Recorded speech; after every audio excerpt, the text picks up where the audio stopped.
Goeiemorgen. Die is de nieuws voor 7 o'clock. Vandaag, die Pirates het tegen Moervoort. De Chiefs hij moer de Pirates. Hij moer hij Pambaan. Es de score is 1 bij de 0. 1 keizer Chiefs, 0 Olende Pirates. Die Pirates is hart is gebreekt. Die Chiefs hij moer de Pirates. Hij moer lang 1 bij de 0. Dankie, onze dankie Makoze. Dankie, goeienacht, slaap lekker. You don't have to be an Afrikaans speaker nor to understand Afrikaans at all. You don't have to be fluent in Afrikaans at all to understand the message that was conveyed in the clip that I just played you. I think all of us get the message. Even those who are pretending not to understand what is happening, they understand the message in that clip. Thank you so much for making time to listen to yet another episode of the Off-Air podcast series.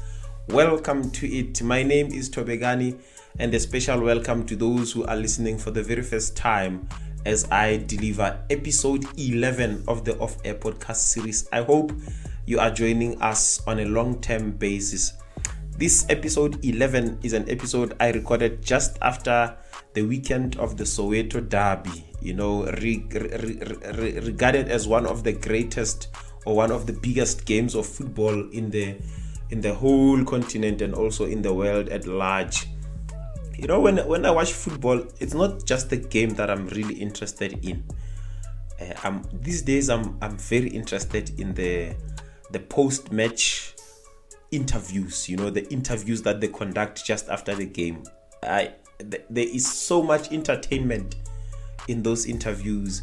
One of the people that I enjoy listening to is the coach of Mamelodi Sundowns after each game, especially when he has lost a game. It's just a beautiful way of he has his own beautiful way of summarizing the game after a loss.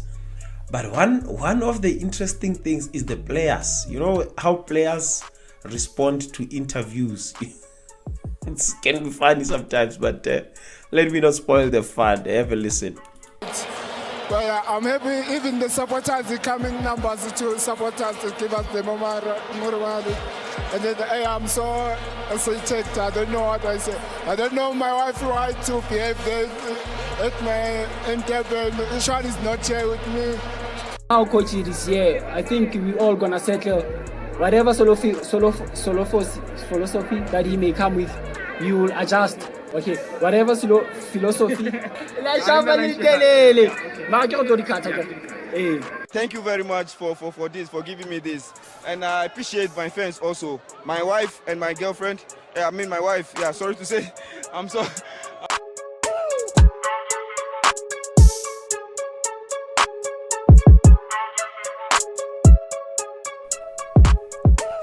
That last clip is an interview by a player called Mohamed Anas. You know, one of the bravest football players I've ever seen on TV. One of the most bold players to come out on national TV and send a shout out to his wife and his girlfriend. Banna ba dinatla, banna ba go se tshabe dilo ke ba banna ba dumedisha basadi le dinyatsi on national TV.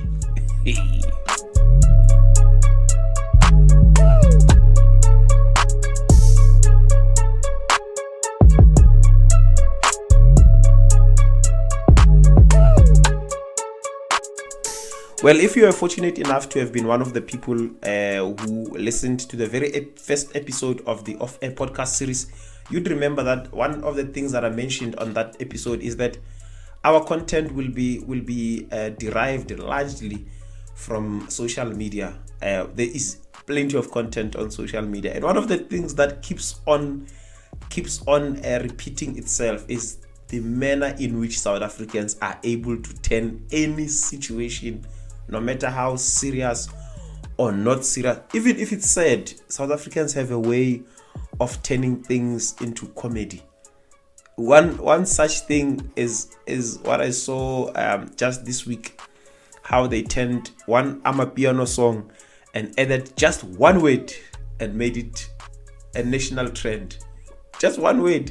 I think that clip was taken from a show called Cutting Edge on SABC 3. And South Africans are so creative. And this is what they did with the song by Maphorisa. Poisa. Yeah, the name of the song. Poisa. Noctuna! Noctuna! Oh, good. Noctuna! Minyaka mingapi uhleleka? One. Respectable. One. Paisa. Paisa.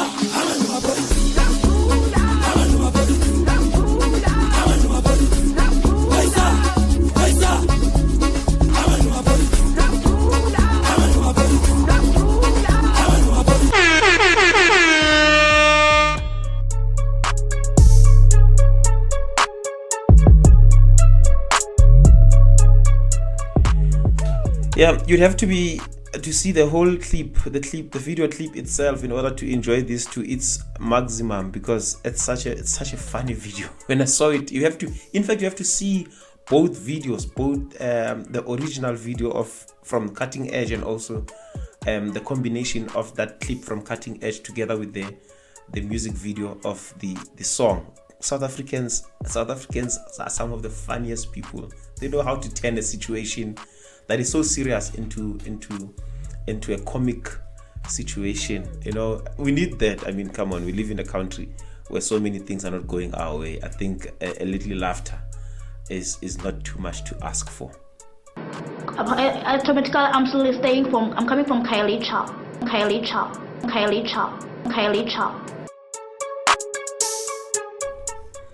One of the things that has been in my mind for the past couple of days is an issue that once bothered me for a long time during my student years at the university, and the issue of the manner in which we pronounce our African names when we speak English. Not just our names, even names of places, you know, we mispronounce them deliberately just because we are speaking in English. Listen here, my name is Tobegani. Why is it necessary that when I speak to a white person or I speak to any Caucasian, I all of a sudden become Tobekani? Why is it that if your name is Sibongile and now you have to introduce yourself in English, you're no longer Sibongile, you become Sibongile? What is that about? You know, it's a concept that has been puzzling me for quite some time. I really don't understand that part. And we are surprised why these people who are not of African descent are unable to pronounce our names. It's because we don't teach them. And instead of teaching them, we end up following the manner in which they pronounce our names. Not pronouncing them, actually, they mispronounce our names. If we learned how to pronounce Chris, we learned to pronounce Yaku, we learn to pronounce Kobas, we learn to pronounce all these Western names. Why is it so difficult for other people of other races to pronounce our names? You know, for some reason we want to accommodate them by mispronouncing our names so that they can feel like they're doing the right job by mispronouncing our names. No, we are selling ourselves a very, very, very cheap, and that is not, I don't think that is correct. Your identity is very important. You cannot alter your identity depending on who you are talking to. It's wrong. It's wrong. And the click is not difficult. The click is not difficult. I mean, they can be taught how to pronounce the click. If your name is Xolani, your name is Xolani. It cannot be, hi, my name is Xolani, but you can call me X. No, people are not supposed to call you X. Your name is Xolani, and they must learn to pronounce it. It cannot be that we just keep on accommodating people at the expense of altering our identity. It's wrong. I don't think it's acceptable. In fact, you know, these people are able to say tsunami, but they can't say tsepo. What's different if you can say tsunami? Why can't you say tsepo? All of a sudden you become cheapo. No, man. No, let's stop being man. If your name is Tobegani, your name is Tobegani. It cannot be Tobegani all of a sudden, depending on who you are talking to. It remains Tobegani. Teach them how to pronounce our names. It's high time that we also take a stand in our identity. We cannot say, hi, I am from Mpumalanga. It's not Mpumalanga. You know very well that it's Mpumalanga. Why does it have to be Mpumalanga just because you are talking to Yaku or Hendrik? It's wrong. And I'm telling you, they'll never learn to pronounce our names and the names of our places for as long as we don't teach them how to do so. And we're trying to conform, we're trying to conform. You keep calling yourself that to a point where it becomes your name. Even to your African brothers and sisters, you mispronounce your own name. How do we mispronounce our names, really? It's wrong. I think we need to stop it. It's my opinion. Don't fight me over it. But I'm really thinking, guys, there's no reason why you should mispronounce your name or the names of places. President Zuma once blundered in front of a crowd because he mispronounced a name of a place, and his mispronunciation led to him uttering a vulgar word which meant something else. You think I'm making things up, ne? Here, listen to this. On the Inguza. Let me explain. It is a tone that counts. It is a tone that counts. This place is called Inguza. Now let us go straight to the evaluation of Ispitipiti. As soon as there is a Ispitipiti, then you evaluate. Evaluate Ispitipiti.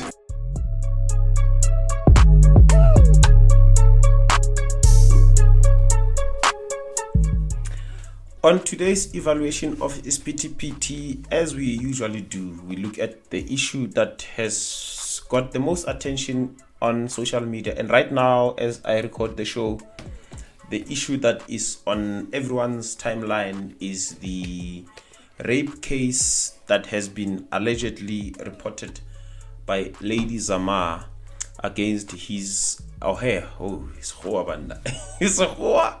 against her former or ex-boyfriend Java. If there's anything that really got my spirit and my energy level so low, it has to be this matter. Not because of the matter itself, but because of the manner in which we are commenting on the social media platforms around this issue. It's so sad. It's a very sad approach that we've taken as South Africans. It reminds me of one of the episodes in the past when I spoke about, I think it was when I was explaining the issue of the grade 9 by Angie Mutsecha, when she was saying that grade 9 should be an exit point and so on. That particular issue, when it landed on social media, it exposed our ignorance as a nation, and once again we have been exposed. Our level of ignorance is unparalleled as South Africans. Not all of us, of course, but one, there is no way that you could take sides in a matter as sensitive as this one. Rape is a serious crime. Rape is a serious crime, and we cannot make fun about it. We cannot take sides about it when we don't know what really happened. We cannot judge people on social media. It's just wrong. It doesn't matter on whose sides you are on.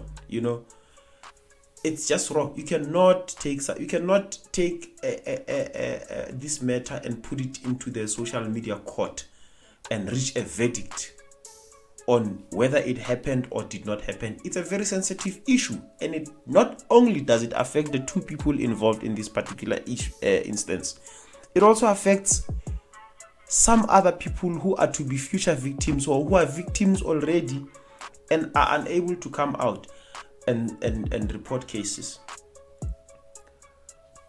You know, I was thinking, here is a young lady, and I'm not talking about Lady Zama here. Here is a young lady who has been raped, but did not report the case, because we know the stigma around rape and things such as that it's not that easy to just go and report, and we know how our police stations handle cases anyway. Many times it has been reported in the media how the victim was further victimized at the police station when they report. And we are here making fun about it. Here's a question that really annoys me. Why did she not report it all this time? And I want you to hear me in context. I'm not taking a side. I'm still coming to the other side as well. Why did she not report it on time? This question, when I saw it on Facebook trending the most and also on Twitter, reminded me of how the lady who accused former President Jacob Zuma of raping her, the lady who is now late. There were people in the political arena. I remember Julius Malema vividly uttering a statement such as, if it was rape, why did she wake up and wait for breakfast? You know, things such as that one. And it was considered to be a genuine question, that one. I have never been raped, but I can understand from the point of a victim that not all of us respond to violence the same way. Some people take time to digest it. Some do not. And some people weigh the options, because you know, I just mentioned now how our police stations are, how the police service has been. Many cases were reported even on the media about how victims were treated at the police stations, even in the court of law. Now, I don't think it is fair for us to ask the question, why after such a long time? It's really, in our language we say molatu ra uboli. If there is a criminal offense, it has to go unpunished. Now on the other side, now I told you I'm not going to take sides here. It really puzzles me, really, how many successful people's careers were destroyed by cases such as this one. And many a times, cases like this, case of rape, sensitive as it may be, were used as weapons to destroy people's careers. It's a fact, you know. Like I said earlier on, just hear me properly. Like I said earlier on, I'm not taking sides. This is a sensitive matter. Many people's careers were destroyed using the rape case. It used to be a weapon used in the political arena, where enemies would destroy each other's reputation and thus careers through such things. Properly planned, you know.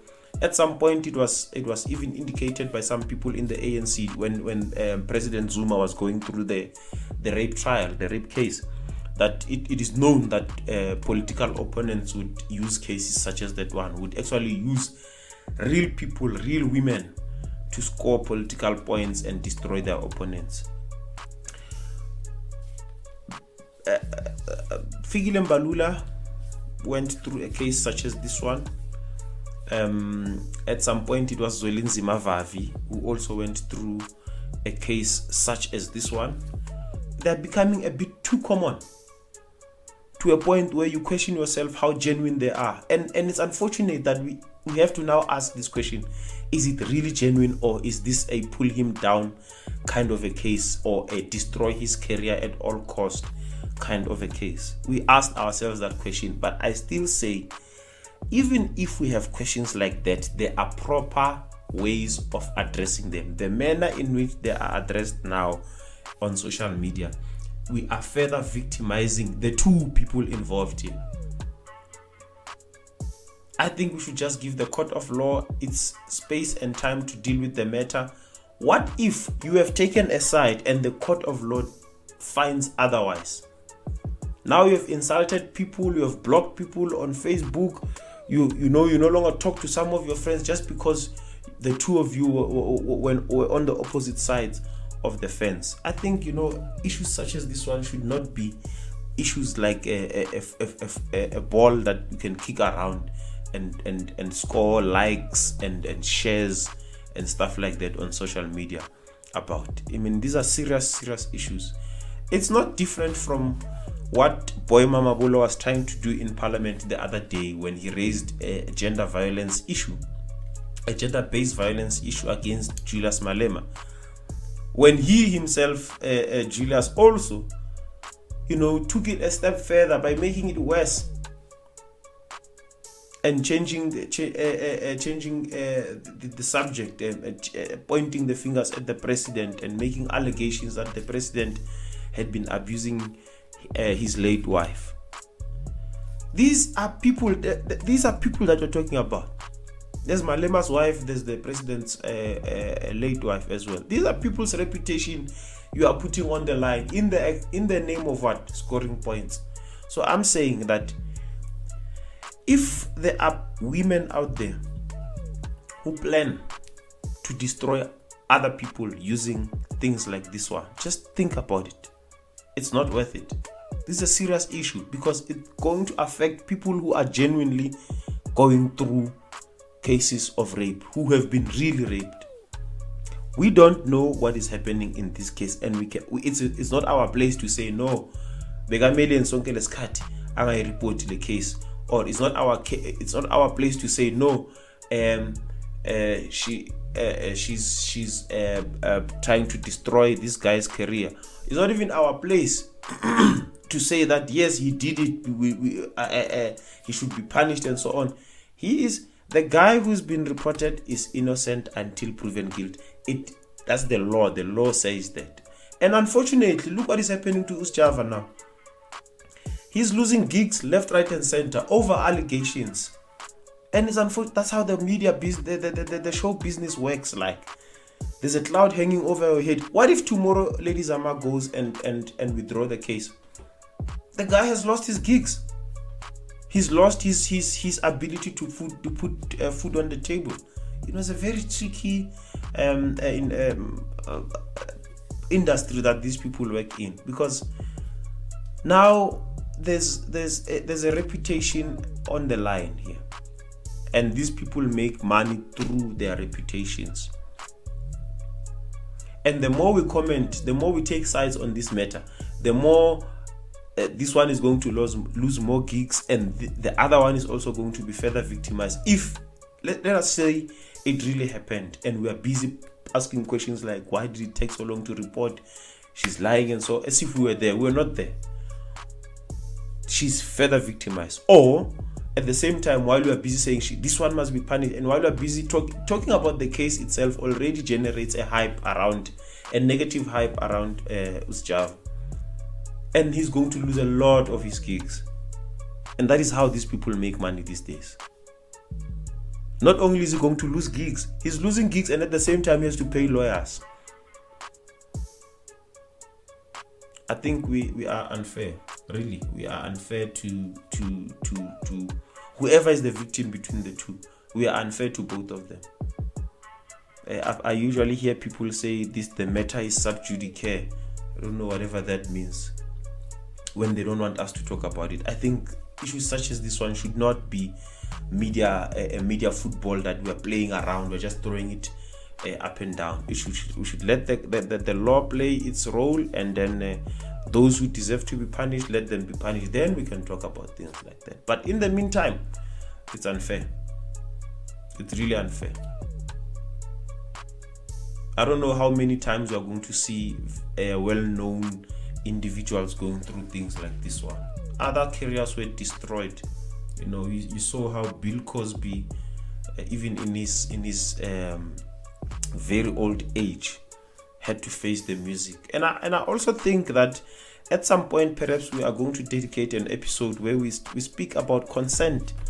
What is consent? Because in this case it will be inappropriate for us to talk about it, because we are going to be insinuating that a particular individual is guilty. I think at some point we need to talk about consent, and also we need to teach our boy children what consent is. It's not appropriate at this particular point, because I wanted to raise the fact that the manner in which we are commenting on social media about this particular case is really unfair, and it's dangerous to both the people that you claim to be supporting. It's dangerous to both of them. So it's a very sad issue. It's a very sad state of affairs, but I think let's give the law its space and time to deal with the matter. I happen to love both of them. I love how Java as an African is unapologetic, and he represents that what I like about Africa. You know, his music is great. Lady Zama does very beautiful music as well. So I can't take sides, and I can see how the two are going to be victimized through our comments on social media, especially. Some go as far as insulting, you know, whoever they think is not, whoever they don't stand with, they are insulting them on social media. Let us be careful of these kinds of things. This is how Africans usually get themselves divided, by fighting over things such as this one. Really not impressed with how we as social media users have dealt with this particular case. That was my take on the evaluation of Isiphithiphithi. Not a very good one, a very difficult one to deal with, definitely. Let me take this opportunity to warn our people publicly about the wrong practices indulged in and promoted by some of the outsiders. One of them is what they call oral sex. The mouth is for eating. Okuria, cham. The mouth is for eating, not for sex. We know the address of sex. We know where sex is.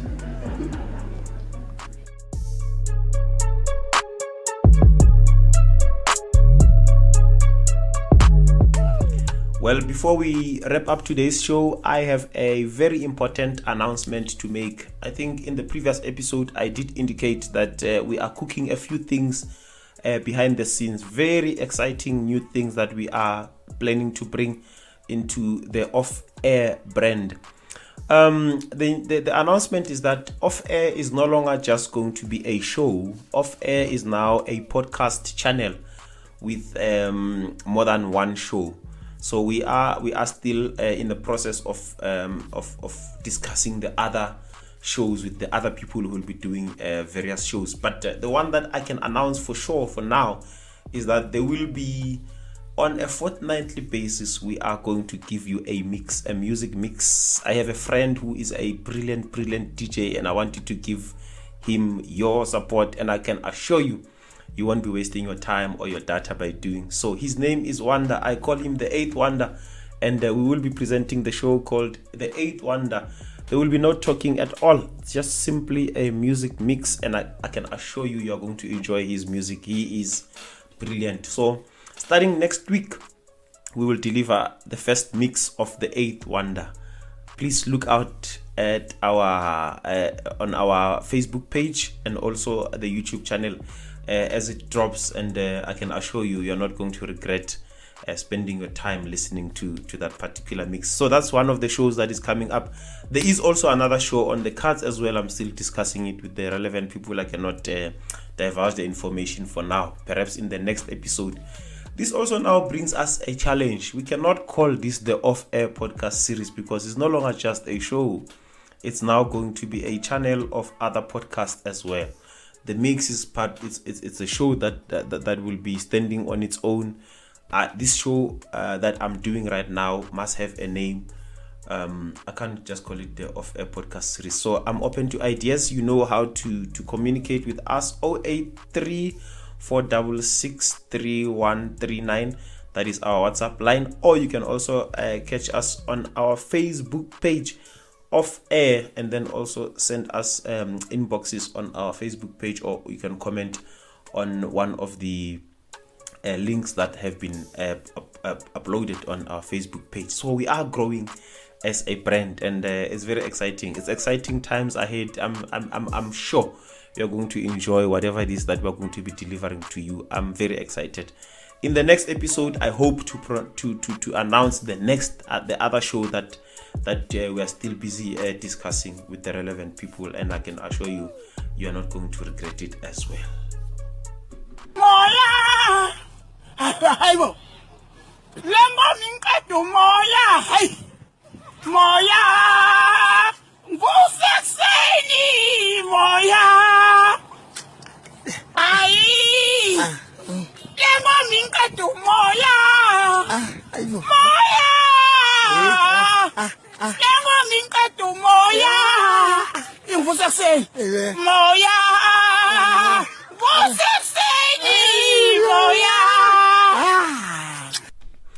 Unfortunately, that's all the time we've had for today's episode. And today's episode was brought to you by Renji Beats Camp. It's a record label, Renji Beats Camp. Follow them on Facebook, like their page, and follow them. It's RENGI Beats Camp. Beats with a Z at the end, and Camp, that's with a K. They have a new song called Valela. It's a collaboration between Mitlo, Mavi, and Liminal. What a powerful song. I just listened to it before I went to record.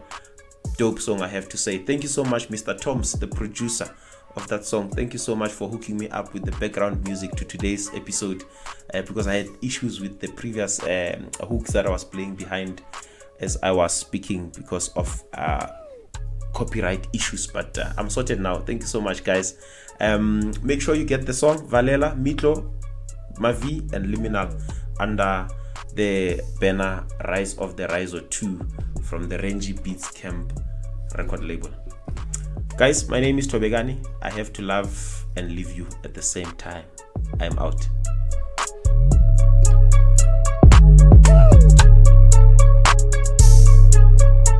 You see, some of us don't know English properly. Can and then Honorable we Matisha, can only come and say Honorable hong, Matisha, hong, hong, hong, like that. Honorable member. Matisha, Yes. Hong, hong, hong. Honorable Matisha, Hong, hong, Honorable hong. Matisha. That's the only thing that she knows. Honorable Matisha. Yes.